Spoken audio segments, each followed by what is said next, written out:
All right, welcome back. Episode 24, Chris Opdyke Show. Tonight I have a special guest, Janet Carbin, Survivor, Island of the Idols. Janet, thank you so much for coming in. I really appreciate it. Ooh, well, Chris, thank you for having me. I really appreciate seeing you again after all these years and under new circumstances. This is great. I love this. Yeah, it's cool. So real quick, backstory. How did I get Janet from Survivor in the studio? Janet and I used to work together. We teach, right? We teach. We taught phys ed, health and phys back ed. at, Jackson Memorial High School before she retired. How long have you been retired now? Fourth year now. Going into my fourth year of retirement. Wow. Yeah. All right. So you're here to talk about Survivor. Give us a little background about Janet Carbin before Survivor. Well, I was always a teacher and a swim coach and always active, and my kids were swimmers and loved adventure. And I watched Survivor. I remember seeing the first show of Survivor when it came out, and I was like, oh my God, I could just picture myself there. So over the 20 years, I sent in like 4 tapes, and who knew what was going to happen or anything like that. And actually, they picked me up for Edge of Extinction, but it was too late to process everything. So I figured, it was done. And then I got the call the following year for season 39. I actually made them prove, I thought it was a joke. I thought one of my lifeguards or, whatever was calling me and making a joke out of it. And they're like, no, look it up. It's real. But I was a teacher at Jackson, and I was in Bricktown before that, years ago. And just, I'm one of those people that I just want to experience life as the best way I can. And to actually get selected, there's less than 600 people that were ever selected for Survivor. So I feel very lucky. So you talked a little bit about that process in there. So there was a couple times you sent in tapes or tried out. Yeah. But obviously didn't make it. And so talk about that process a little bit and finding out, do they even tell you don't make it, or they just kind of tell you you're gone to the next round? How does that work? One of the, Caitlin, one of the producers said they're like bad boyfriends. They get in touch with you and then they just leave you hanging and you don't know what's going on. Yeah. But it was funny. The videotape that they actually picked up on me, and a lot of people ask me, what are they looking for? I want to make a tape. I want to do this. And actually Dominic and a bunch of us survivors, Ethan, were saying, we should just do some sort of podcast where we just have people call in and we tell them what to do, because we're all always asked that. Mm-hmm. The tape we made it at the beach on a rain day, not even thinking we just had so much fun laughing and having such a blast, swimming and sent it in. And anyway, everybody's like, I'm going to tell them what a great swimmer I am, what a great athlete, or I can do what they don't want. Show you as a person. What they liked about me, which I didn't realize, was that they saw that I got along with people of all ages and sexes, boys, girls, and I'm just hanging out with them. And that's what they liked. So if you're going to make a tape, don't tell us all your wonderful accolades. That could just make people vomit. They want to see, what are you going to entertain us with on TV? So you send in your tape, and then how's that screening process work? People call you. Do you have to go in and meet? Do they call you into the office? So you send this tape into this nebulous thing, and you never know if you're going to hear anything. So then I got an email, and I'm getting ready to leave for Lifeguard Nationals just as I get this email. And it's like, you got to call and all that kind of stuff. So Jeff Probst and Matt Van Wagen, the 2 producers, they set you up from that screening process if they like your tape. They'll give you a 5-minute FaceTime. If they like you from there, then they're going to send you to California to what's called finals week. There's 4 finals weeks. In those finals weeks, they pick about 13 to 20 people. It is brutal. Finals week is brutal. You can't talk to anybody. You can't look at anybody. You go to a hotel and there are people watching you. You could get thrown out for your test. It's psychological tests, physical tests. Or you meet with the CBS producers. You meet with Jeff Probst. You meet with all these people. If they like you and if you make it to the end of the week, because as the week went on, there were people missing and you can't talk and you're like, oh, that person. And you have all these names made up in your head for all these people because you can't talk to anybody. So, so then at the end of the week, if you make it, then you get a physical from what's like this marine doctor. I mean, I'm sure he's very, very good, but it's like you're lining up and they're like giving you the shots. My arm felt like pin cushions at the end of it. So you get your physicals and sign all your paperwork and they send you home. You have no idea what's going to happen. So they like gave you shots, kind of prepping you to get ready to go. In case you went overseas. But you aren't even sure if you made it yet. Nope. Wow. You have to wait. And then there's 3 more finals. And then sometime at the end of January, early February, I got a phone call and was told I made it. We would be flying out March 13th. So you have about a month. And in that month, you got to get cardiograms. You got to get all kinds of stuff that has to happen. And, you know, clothing has to be bought and sent out to them and they mail back, you know, what they're going to keep. You have no idea. Everybody says, why are people wearing a suit? Why are people wearing a dress? Because you're supposed to be representing a plane crash in your vocation of your life. So that should answer a lot of questions out there for you listeners. Yeah, that does. That answers a lot for me. So you found out you made it. You had a month to prepare. Did they tell you like where you were going? Or no, everything's a secret. Show up at this place. And everything is a secret. You're even told that when you get on the plane, there's going to be people watching you. And if you talk to people and you tell them where you're going, you could be eliminated. And there are people watching. And then I'm getting on the plane and this woman, that was on the way home. I'll tell you about that later, from Fiji, asking me where I was staying and everything's a secret. And I've also been 7 weeks with no communication with the outside world. I'm sitting on this plane like white knuckling it and she's asking me what hotel I stayed in and I'm like, I don't know. Yeah. So it's a little bit of a shock when you get back. So anyway, yeah. So then we fly, when you get selected, they fly you out there for pregame in March. And during the plane flight, you can't talk to anybody. You're looking around and you know, like, are there other survivors here? Are there other people in the same, and there is a fan base that tracks the airlines. Okay. On certain dates and where they're going and they start looking for people. When we're out there, we were in Fiji. Mm-hmm. And there's a ton of islands. They made these special boats that you climb into and the windows get blacked out. You don't know where you are. It's like the secret of Survivor is you are like, you know, if there's a random plane or whatever, everything stops. Mm-hmm. You know, it's crazy. So then we're in the airport. So we all get to LA, getting ready to go to Fiji. Again, you're not talking to anybody. Now, how nervous are you? Like, oh in this my process? God, you don't know what to eat, what not to eat. You're wondering when are you going to be like, when is the last meal you're going to have? Well, you know, so anyway, you're in the hotel and you're all getting gathered and you can't talk. And you're looking at everybody and there's gameplay starting right there, looking at each other. I remember looking at Jamal and I could have sworn he was a professional football player.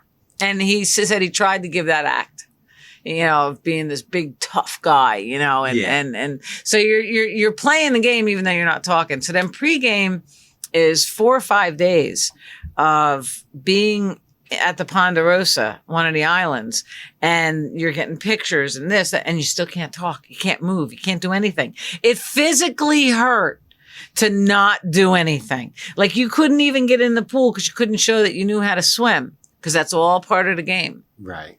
And you're such like a social person. Oh my God. It was excruciating. Yeah.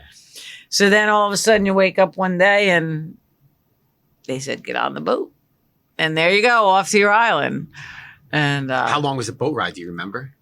About an hour and a half. You're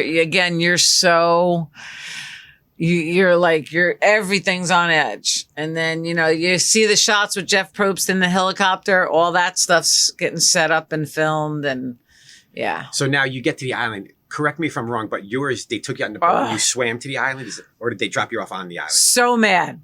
Told Jeff he was a jerk for this entire thing. We didn't get our boat jumping off. Boatman, where you get to jump off the boat. We didn't get that. We got dropped on islands, and it wasn't even the other tribe. It was just our tribe. We had no idea what was going on. So you get on the island now, you get boat dropped, and I'm assuming the camera crews are already with you, right? Camera crews are already set up on the island. So you get on the island. What's like the camera crew situation like? Like, what's it like when you're actually there filming? You actually start not even realizing they're there. They work in groups of 3 in 12-hour shifts. They show up in the morning. There's a guy that holds the boom. There's a guy that holds the camera, and there's a guy that holds the guy's waistband because he's walking backwards through the jungle. All of those shots where you see us walking at you is a guy walking backwards in the middle of the jungle. That's probably like a talent in itself. Oh my God. And if it rains, you're covered up to your ankles in mud. It's like sliding on glass. Yeah. And, these guys, they were pretty amazing, but you kind of like, they just become a part of your everyday life. Yeah, they do. Because they don't talk to you. Yeah. So you're out there like the first, couple of days. What's it like just getting used to that scenario? You're kind of in this place with these other people and you're just there and you're in the middle of nowhere. Like that's got to be a little stressful in itself, I would think. It's a little intimidating. Sure. There's a moment when you're like, oh my God, I'm really here. In the middle of nowhere. In the middle of nowhere with just the clothes on my back. No food, no shelter, no nothing. And how did that early, does that gameplay start? Like, you're on the boat, you're getting off the boat? The minute I hit the sand, we were all in gameplay. It was funny because when I watched the show, any scene that I was not in, I was not privy to. All of us were the same. Mm-hmm. So we're watching that, like reliving the real deal and not, in certain scenes and not knowing what was going on. So we were actually watching the show. What was it like watching the show on television after you lived it? It was surreal.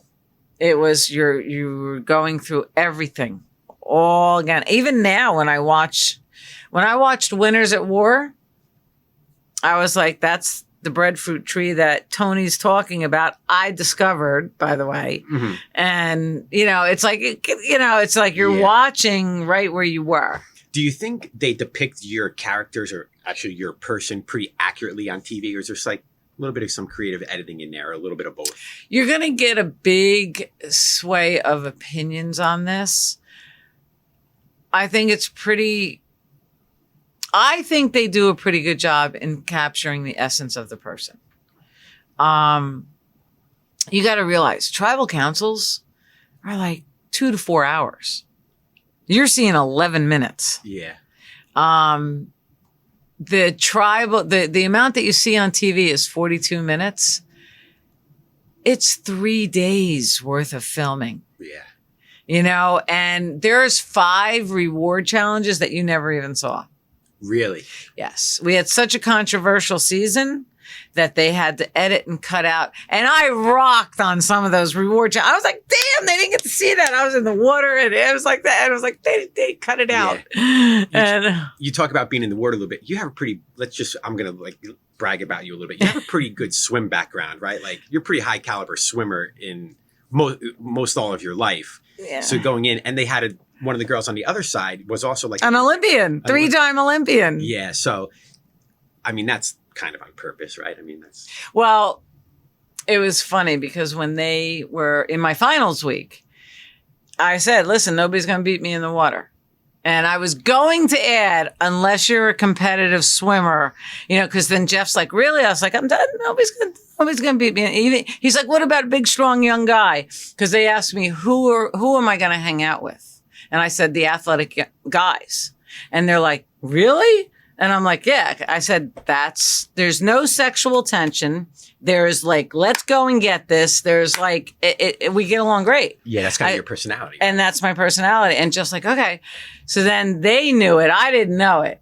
That they had recruited Elizabeth, Mm-hmm. Again, we're friends. And I thought I did pretty good keeping up with a 26-year-old Olympian. Yeah, I do too. That first night you were on the island, I think you kind of made an impact because you were able to make fire that first night, right?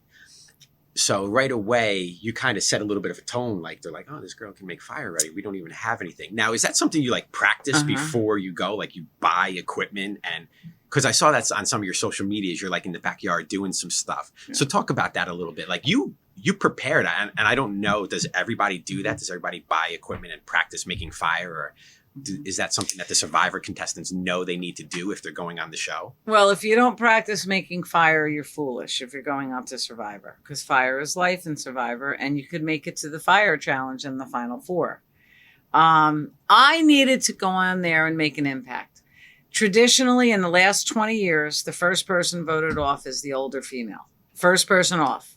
So that was my first goal. I had a couple goals. That was my first goal. And I had to go in and I had to make an impact. So I practiced every day from September. My husband, John, was my coach. He made balance beams in the backyard. He made me giant slingshots. He made me hoops, the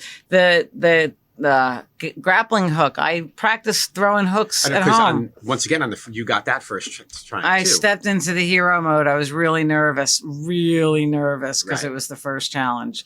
But anyway, so I knew I needed to, it was going to be a make or break. It was either I was going to get voted out first or I was going to make an impact. So that was what I decided prior to.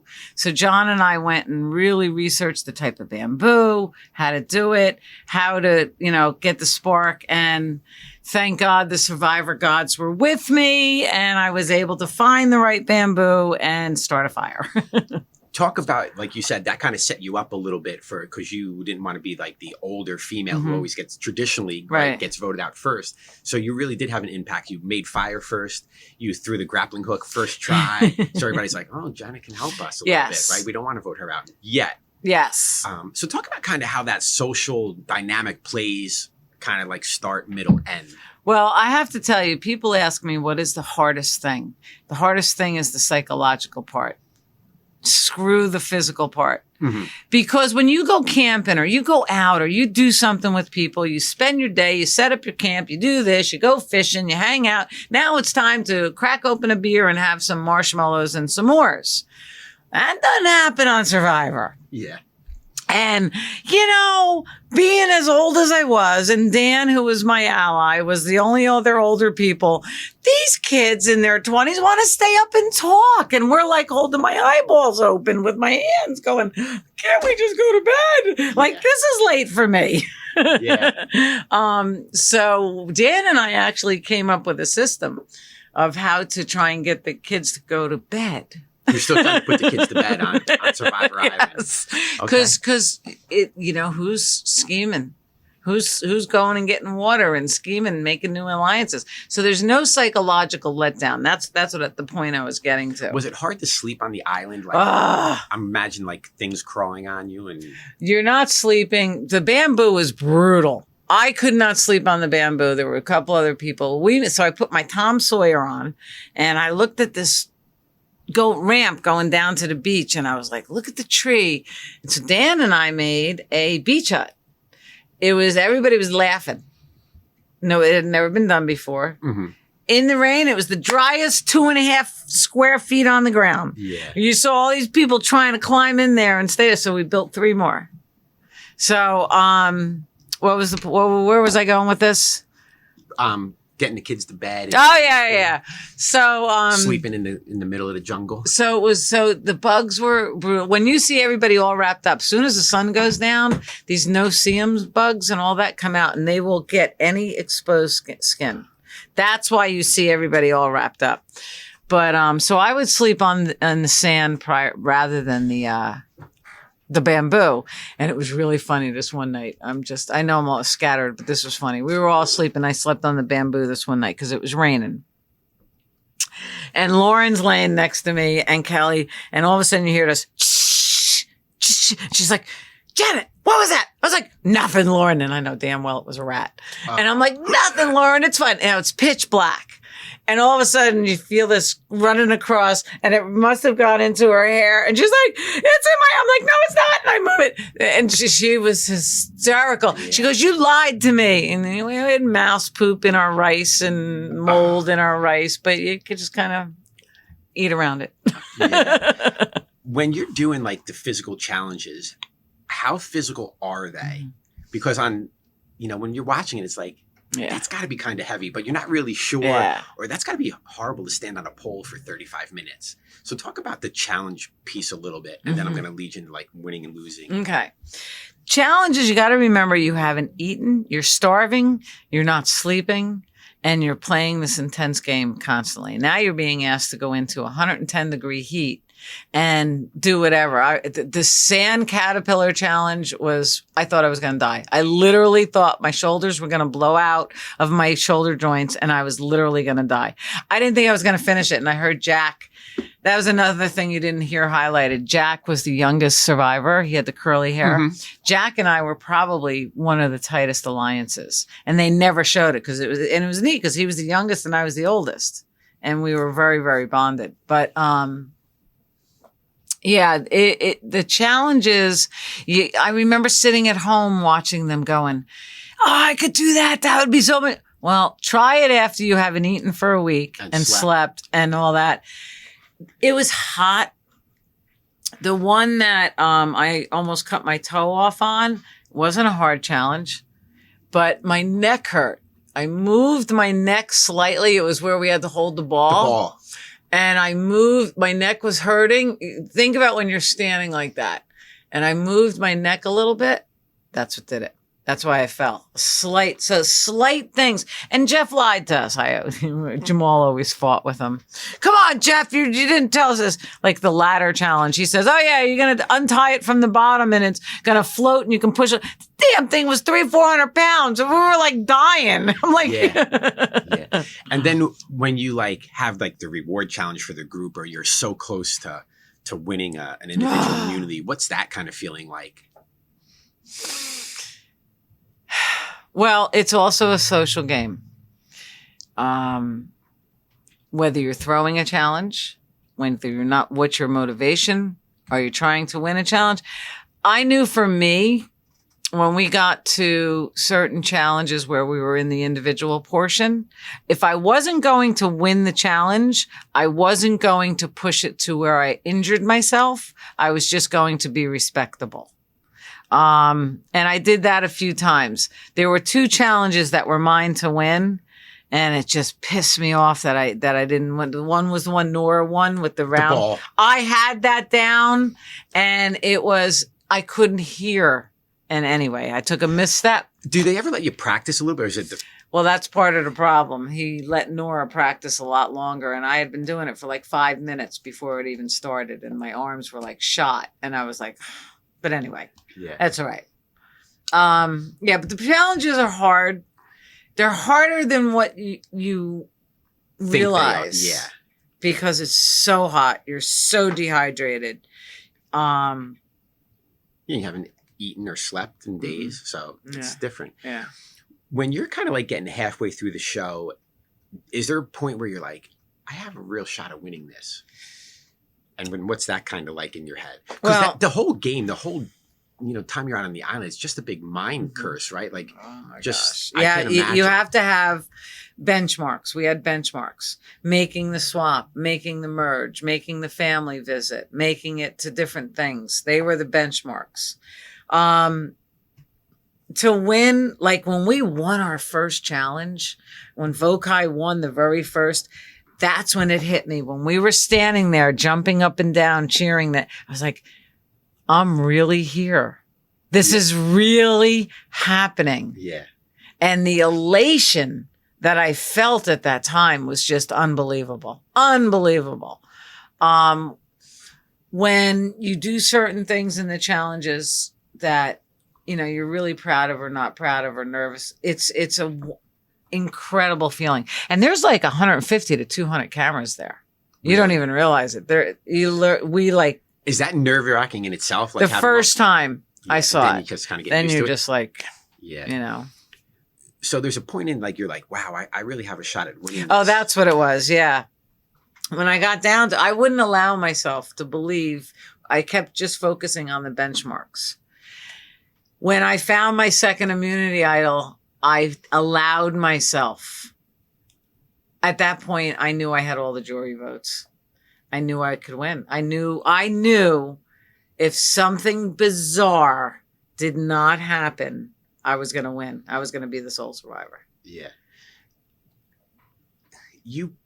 Here's something I have with the show, because I probably watched the first 5 seasons. I was a pretty big fan in the beginning. Then I didn't watch. And then when you were on again, obviously we all watched because we got to talk about it in school the next day. And I don't want to and that was something, nobody DVR'd it because you didn't want it. It was like the spoiler alert during homeroom, right? So, at some point, like, you have to know, like, I had a really good shot. Then this bizarre thing happens. And now I feel like the show, those first couple of seasons, you kept the strongest guys around, right? Because you want to. Yes. And now it's kind of going a little bit the other way. And me, as like you being a competitive person, I kind of want to be. This is just me, and I could be wrong if there's $1 million on the line. But watching at home on the couch, I'm like, I want to beat the best people. I don't want to vote the best people out. Like, if I know I'm going to be or well, that was our agreement going into it. Tommy, Dan, myself, Jamal, and Jack. We said we wanted to go to the final 4 with the strongest people that we respected, so that anybody that would win in the final 4 would have been deserving. That was our agreement.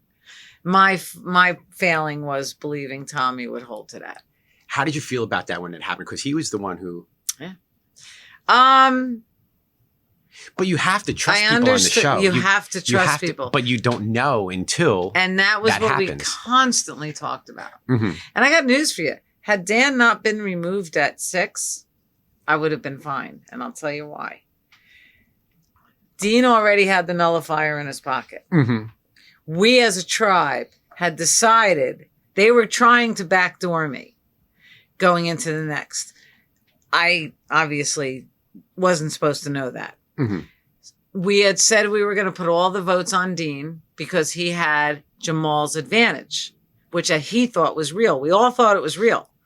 So he was going to play Jamal's advantage. We were going to put the votes on Dan, and I was going to put a vote on him. He would have been voted off with the nullifier in his pocket had Dan not been removed at 6. Because once Dan got removed, everything changed. So you got screwed a little. I got screwed a couple times. Yeah. Yours was Island of the Idols. So when you guys got to go off, you got to hang out with Boston Rob and Sandra, and they talked to you guys. What was that experience like? Because they are like, right, in the Survivor world, they are the king and queen kind of. Yeah. So what was that experience like, getting to talk to those guys, and how valuable was the information that you got with them once you brought it back to the rest of the group? It was really cool seeing them. When I saw them, I was like, okay, what is happening now? Like, what does this mean? Is there some sort of flip in the game? I didn't know what was going on. I obviously turned down their offer. Yes. And it was like, it wasn't valuable to me. What was valuable, that experience, was just seeing them, talking to Rob a little bit, and that was cool. And, it was just that experience in and of itself was cool. And he did get me to think. He got me to question things. I needed to question more, When we sat at school and kind of talked about it and watched, we kind of knew you were going to be like that mother figure in the tribe. Did you know that going in? Was that like a plan? Was that something you like, or did you kind of just let it happen? I wanted to not have that as a plan. And it happened unbeknownst to me.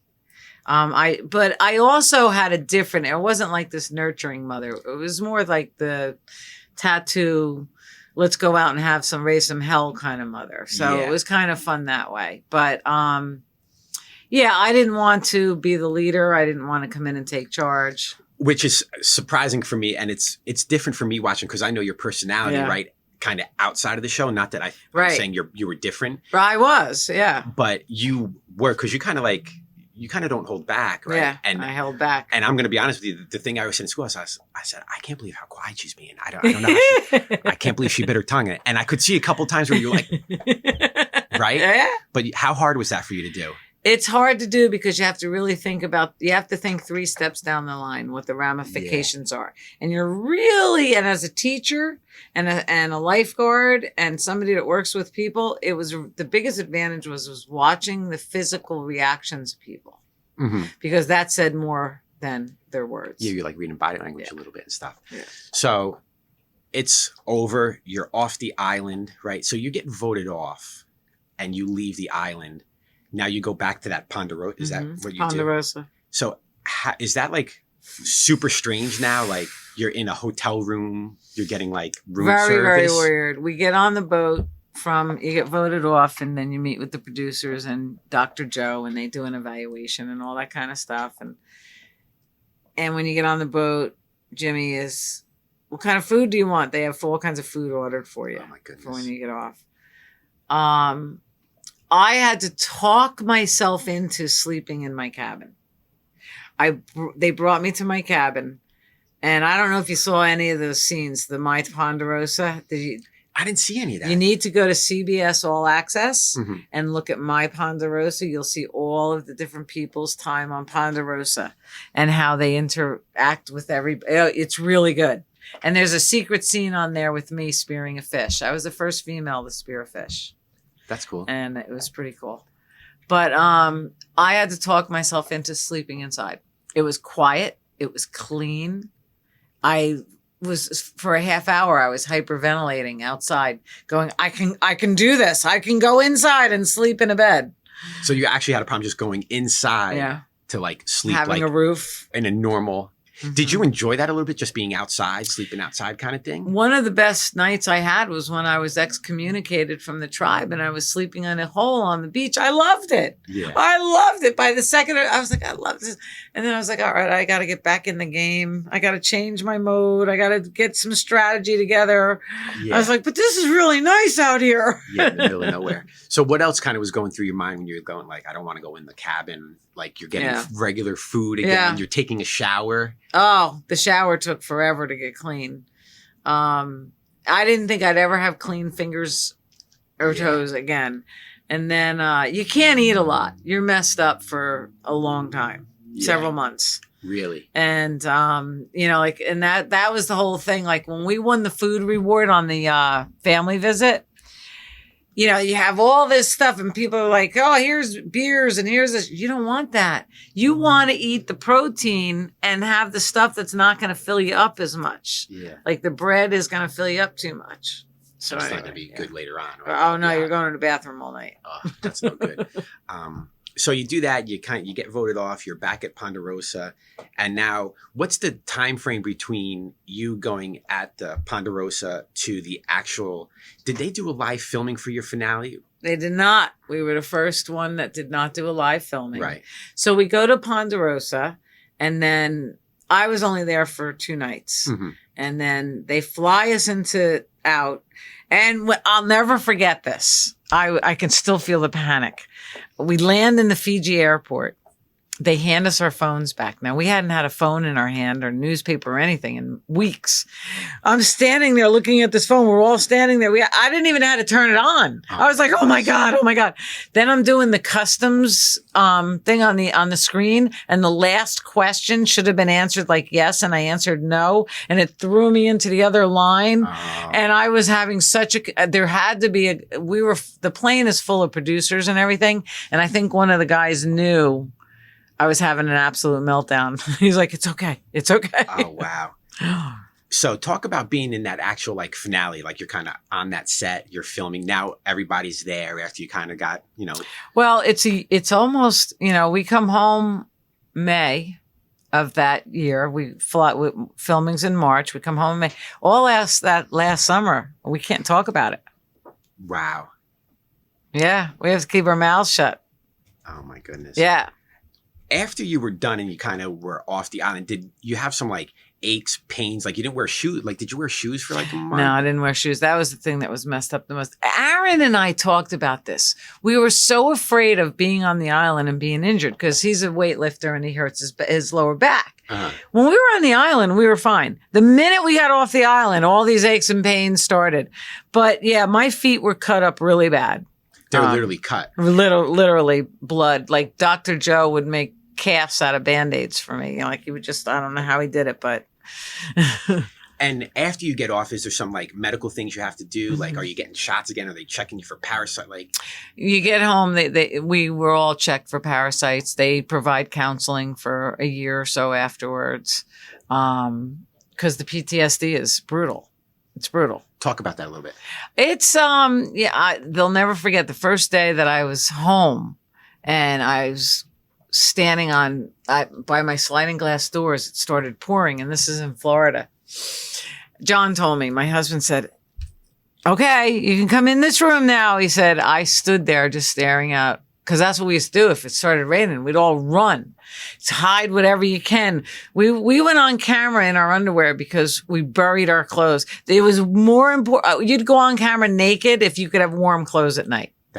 It's that bad. You literally buried your clothes in the sand. We buried them under things, anywhere we could keep them dry.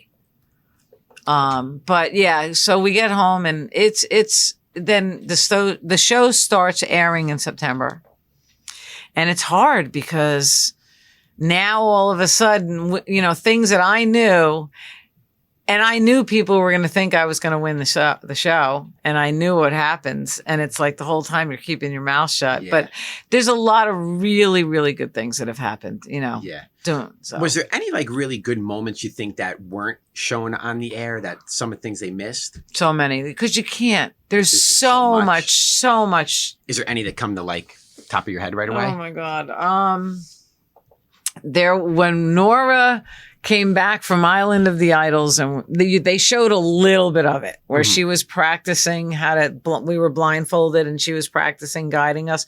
Trust me, that was nothing compared to what really happened. We were down on the main beach. One of the cameramen fell over laughing so hard, and we couldn't talk to him. Anyway, it was just funny. So there was like a lot of that. There was the moment when I speared the fish was really cool. Yeah. Really cool, because no other woman had ever done that. And I was really proud of that. And he caught it on film. It was like insane. We had a white tip shark that Elaine had to actually push away from her, but I had everybody out there and I knew it was there, and I was like, okay, everybody, let's move over here, you know? Yeah. So there's stuff like that. A lot of funny moments. You talked a little bit, you kind of actually led me into my next question. You know, since you've been on Survivor, a lot of good things have happened. So talk a little bit about life after Survivor. Life after Survivor has been really interesting. I've been very fortunate in I'm working with Reality Rally, Michelle's place out in California. I'll be going out there for a 3-day event where they're raising money for breast cancer research and a facility out there. But my main charity is Give Kids the World in Kissimmee, Florida. It is from Make-A-Wish. They have, it's like Make-A-Wish. They have families that come from all over the world and stay. They have 189 acres and cottages, and it's all volunteer and cafeterias. And it's an amazing, amazing facility. And throughout the year, many of us try and help them out. Like I sold all my clothes to them. I auctioned off Zooms so people will bid and the money goes to them. We did a cast reunion and the money all goes to them. And I'll be rappelling off of a 32-story building February 12th to raise money. That's in Florida? In Florida. We've hosted a bunch of watch parties and things like that, and people will pay to go. And, you know, all that money goes to this wonderful organization that's been shut down due to the virus. Yeah. So many of these kids have not gotten their wish. Yeah. Would you go on again if you had an opportunity to go back? Probably, yeah. Yeah. I mentioned it would be nice to go on The Amazing Race. The Amazing Race, Big Brother, and Survivor are all the same producers. So we don't like they will now call us as to do stuff. And I said, put Elaine and I together for The Amazing Race. And Elaine and I are like, yeah, we can eat. We don't have to like. So speaking of which, the 25th of this month, we're all going to Elaine's wedding down in Kentucky. That's cool. That's going to be a fun time. Oh my gosh. The whole cast? The Holiday Inn. down there doesn't know what's going to hit them. I thought about calling them because we're all talking to each other. And I'm like, yeah, I'm staying at the Holiday. Yeah, so am I. They have no idea what's going to hit that's them. Gonna be a little crazy. Yeah, it's going to be insane. Probably a 3-day event. Anything you want to say before we get out of here? Keep watching Survivor. The biggest thing, Jamal from the show, mamaj.net is a website. Jamal, plug all your socials before we get out of here. Jamal and I have a motivational speaking program, which was really starting to take off, and we were going to go into a school in Jackson, and COVID kind of sidelined all that. Yeah. And I'm trying to follow whatever path I'm supposed to be following because that was starting to really take off. I did a couple of things down in Florida, worked with some school systems down there. They have this organization called PI, and it works with the businesses and the school. It's really good. But anyway, we'll see where that goes. Right now, I want to center a lot on raising money for the charities and just continuing, like, speak your truth, live your truth. Don't put limits on yourself. I don't want to hear I'm too old. I can't do this. I can't do that. As a teacher. Yeah. I never wanted to hear that. And it's like, figure it out, suck it up, figure it out, pick yourself up and go out and do it. Yeah. We're going to end it with that. Janet Carbin, Survivor, season 39, Island of the Idols. Janet, thanks so much for coming in tonight. I appreciate it so much.